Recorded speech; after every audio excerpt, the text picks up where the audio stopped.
Labas žmogau. Tarpušventis labai geras laikas pašnekėti apie šventes. Dabar pagal visai priimtus normas aš jums turėčiau dabar susveikinti su anais, praeisiais, ataisiais ir kitais, bet aš to nedarysiu. O dėl ko? Kai šitą visą video peržiūrės, tą dalyką, manau, suprasit. Dėl ko dabar pradėjau kalbėti ir žinėti video apie šventes. Aš čia bandau pabiškai įvaldyti socialinius tinklus, ant Facebooką, dar kažką tai. Ir kai užėjau, pažiūrėjau diskusijas jūsų. Ten baisu, kas darosi. Kalėdos. Tos nenos kalėdos, tie iš tų kalėdas pavogė, ten kažkas ten 1000 metų taip šventė, 5000 metų taip šventė, čia tokios diskusijos vyksta rimtos. Sakau, hebra, tai aš gal pakalbėkim aplamai apie šventes. Niekas sakė, tai šiandien supranti, čia dabar reikia įsiaiškinti, kieno kalėdas ir kas jas pavogė. Tai man šis dalykas labai panašus į tai, kai du veikėjai, sergantys vėžiu, nusprendžia aptarti slogos įtaką pasaulio ekonomikai. Ir taip jis juos aiškina apie slogos įtaką pasaulio ekonomikai. Aš sakau, hebra, aš gal užsimkim vėžiuko, nes tas biškiai stipriau jūsų gyvenimą įtakoja. Sako, niekad nesupranti, debila, čia dabar reikia aptarti slogą. Kas biškiai turi smegenų, supratot, ką aš turiu meni, o bežiūrint video suprasit giliau šitą visą dalyką. Man aplamai tas švenčių šventimas atrodo toks labai keistas dalykas. Pavyzdžiui, nauji metai. Kas per šventę? Man paaiškinkit. Arba gimtadienis.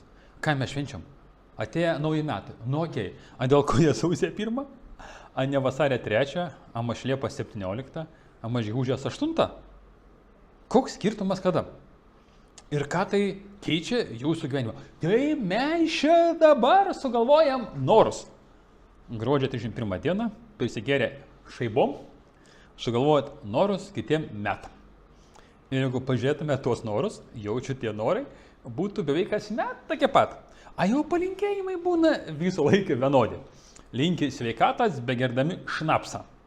Labai geras palinkėjimas, tipo hebra, jums šitos sveikos degtinės, kad jūs pasveiktumėt. Galbūt kažkas nuo kažko pasveiksta.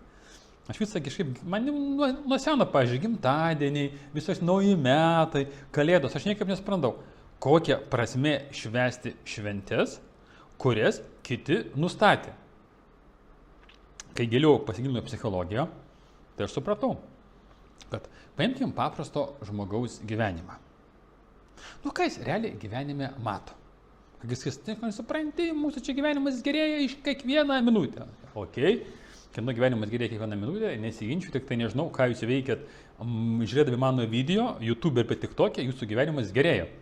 Nes kai mano gyvenimas gerėja, tai aš tikrai nežiūriu nei TikTok'o ir nei YouTube'o. Nu, nebent video įrašinėjau, kai turiu laiko sėdėdamas, kažkaip dabar randuosi, Šeišėluose. Tai viena iš rojaus vietų žemėje, jau kas nežinojot.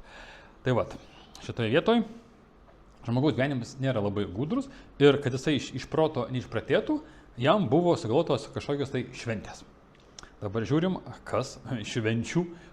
Vis laik ieškok naudos. Kam yra naudingos šventės? Tai visų pirma, šventės yra naudingos prekybininkam. Pasakykit, kad ne. Didžiausią naudą gauna prekybininkai ir valdžia. Nes per šventės jūs galite numesti savo sukauptą psichologinę įtampą. Prisigėrę, varyti ant valdžios, kaip tik begalit, vienas kitas, kad durnas tas, durnas anas, dar iš tarpusai pasimuždami, vienas už anūką, kitas, nežinau, už kažką kitą ir viskas ant jūsų gyvenimo tvarkoj. Prekybininkai uždirba, valdžia nuėmė jūsų šitą socialinę įtampą ir jau mažiau šansų, kad jūs eisit su šakėm versti Seimo ar valdžios. Visai gerai. Vėlgi pašnekėjom apie slogą. A kur jūsų gyvenimas? Jūs besiginčydami, kam priklauso kalėdas, kas ko užsiminėja, jūs visą laiką užmirštat save. Koks tau supstas reikalas? Kokios tos yra kalėdos? Nu gerai, kai pas kaimyną ten katalikškos kalėdos, tau ten kažkokios pagoniškos kalėdos. Koks skirtumas? Tau ta švenčia anas, tu švęs savo, jeigu tu nori švęsti. Bet jeigu dar pastaruosius mintų, dar giliau pagalvok. Kas yra tavo gyvenimas? Realiai. Koks tavo gyvenimas ir koks ten yra šūdienas. Jeigu tu gali švęsti arba jaustis laimingu tik tom dienom, kuriuom nustatė kažkas kitas, bet ne tu. Tai kas yra tavo gyvenimo šeimininkas? Prekybininkas ir valdžia? Bet ir tai vis tiek tau neįdomu. Aš jau kiek kartų aiškinu, bet man yra atskiras projektas. Norai pildosi. Labai siaurai žmonių audito, kokie 5-10% žmonių, kurie sako, okei, visai įdomu, nori gyventi savo gyvenimą. Aš ten duodu instrumentus, technikas, kurios padeda gyventi savo gyvenimus ir po to žiūrit, va tokius visus kaip jūs. O, du durneliai sprendžia slogos įtaką pasaulio ekonomikai, nematydami patys, kad jiem nebedaug liko gyventi ir nuo vežiuko užsilenks. A kai jiems pasakyt, hebra, kas pas jums vežiukas reikia kažką daryti, pasiunčia tave nafig. Taip, jūs realiai naudingi tik tiek, kiek mums visiems mes jomis galim pasinaudoti. Aš savo tikslais naudojuosi, valdžia savo tikslais jomis naudojasi, prekybininkai savo tikslais naudojasi. Ir jūs visi, urai, tai viskas būtų gerai. Jeigu jūs pradėtumėt gyventi savo gyvenimą, iš esmės jūsų kiekviena diena būtų kaip šventė. Taip, tą pasiekti yra niuansų, reikia biškai padirbėti, kartais reikia valios, kartais, kaip sakau, pakalbasina tiek, kad, to prasme, jūsų pienkės ir pachmėlai atrodo kaip vaikų žaidimai, bet po to supranti, kad kodėl aš tik dabar apie tai sužinojau. Kai kas vien dėl to ir bijo keisti gyvenimą, nes gali suprasti, kad tik tiek reikėjo, kad pakeisti savo gyvenimą. O aš ten 30, 40, 50 metų stradalinau, kad ir nieko nedariau, ir geriau toliau nieko nedarysiu. Ir, pavyzdžiui, paimkim gimtadienis. Nu jau čia absurdiška šventė, tai absurdiška. Jūs visi bijot mirti. Taip? Parašykit komentaruose, kas nebijot mirti. Yra tokių drąsių žmonių. Ir vėlgi, nesuprantu, kam bijoti to, kas yra neišvengiama. Nežinau, ne vieno, kuris gyvenam žinai. Manau, kad ir jūs nežinot. Ir jūs dabar kasmet švenčiat mirties priartėjimo dieną. Nes jūs pragyvenot metus, reiškia, metus priartėjot prie mirties. Ir jūs, ura, mes priartėjom prie mirties, mes priartėjom prie to, ko mes bijom.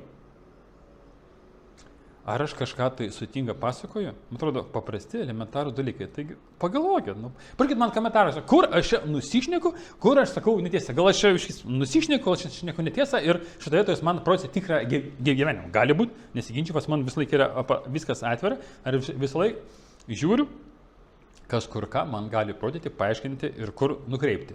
Arba netgi pasiųsti galima mane, aš kartais ir einu, kur mane pasiunčia, pasirodyti, būna visai įdomių dalykų. Tai vat, mėlyjei, geriau užsiimkite savais gyvenimais ir švęskite kasdien.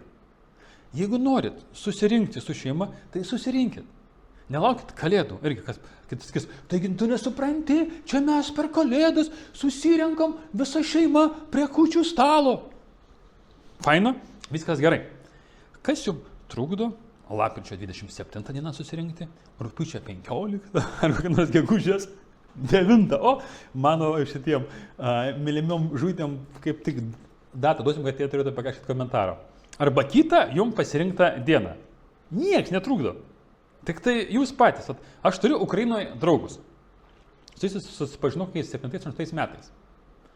Ten yra nuo vaikystės buvus kiemo kompanija.